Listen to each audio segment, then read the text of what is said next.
ہمارے ایک بھائی کا سوال ہے کہ مفتی صاحب فاتحہ کا کھانا کیسا ہے؟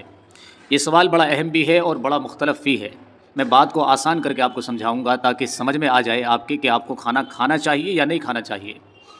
دیکھیں، فاتحہ کے مختلف مطالب ہو سکتے ہیں، مختلف مرادیں ہو سکتی ہیں۔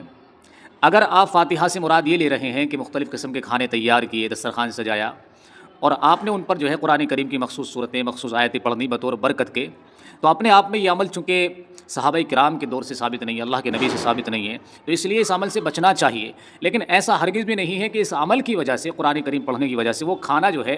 آپ کے لیے حلال نہیں رہے گا یا حرام ہو جائے گا، ایسا نہیں ہے، نعوذ باللہ۔ قرآن کریم ہی پڑھا گیا ہے، گرچہ دین اور شریعت میں چونکہ یہ نئی چیز ہے اس لیے اس کھانے کو ترک ہی کرنا چاہیے، بلکہ اس عمل سے بھی بچنا چاہیے۔ اب رہی بات نظر و نیاز کی، جو بزرگوں کے نام پر کھانا تیار ہوتا ہے اس کی بھی دو جہتیں ہو سکتی ہیں۔ اگر کوئی آدمی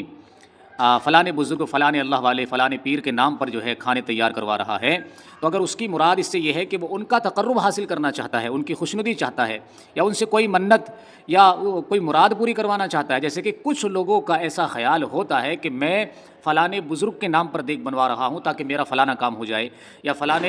بزرگ سے جو ہے میری بگڑی بن جائے، میری فلاں ضرورت پوری ہو جائے، فلاں مسئلہ حل ہو جائے، تو یہ کھانا قطعاً بھی جائز نہیں ہوگا شریعت کی روشنی میں۔ اور قرآن مجید کی آیت جو اللہ تبارک و تعالیٰ نے 8ویں سپارے کے اندر سورہ انعام میں قانون بیان کیا ہے کہ جس کھانے پر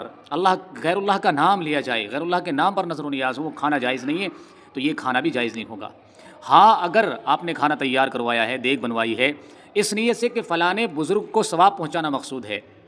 فلاں بزرگ کے نام پر آپ غریبوں کو کھانا کھلا رہے ہیں، غریبوں کو تقسیم کر رہے ہیں تاکہ ان کی روح کو ثواب پہنچے، ان کو ایصال ثواب کیا جائے، تو ایسا کرنے میں کوئی حرج بھی نہیں ہے، نہ اس کھانے کو کھانے میں کوئی حرج ہے، اس کھانے کو کھایا بھی جا سکتا ہے اور جو ہے ایسا کرنے میں بھی کوئی حرج نہیں ہے۔ تو یہ دو جہتیں ہیں بزرگوں کے نام پر جو کہہ لیجیے فاتحہ لگائی جاتی ہے، کہ ایک آپ ان کا تقرب حاصل کرنا چاہ رہے ہیں، ان سے کوئی اپنی بگڑی بنوانا یا کوئی مسئلہ حل کروانا چاہ رہے ہیں، جیسا کہ کچھ لوگ مؤثر سمجھتے ہیں، مددگار سمجھتے ہیں ان کو، تو اگر وہ اس نیت سے کیا جا رہا ہے یہ کام، تو یہ شرک ہے، تو نہ یہ کام کرنا جائز ہے، نہ اس کھانے کا کھانا جائز ہے۔ ہاں، اگر ان کو ایصال ثواب پہنچانا مقصود ہے اور کہہ لیجیے ان کے لیے ثواب پہنچانا مقصود ہے، تو اس میں کوئی حرج والی بات نہیں ہے، کھانا کھانا بھی جائز ہے، ایسا کرنا بھی جائز ہے، ٹھیک ہے۔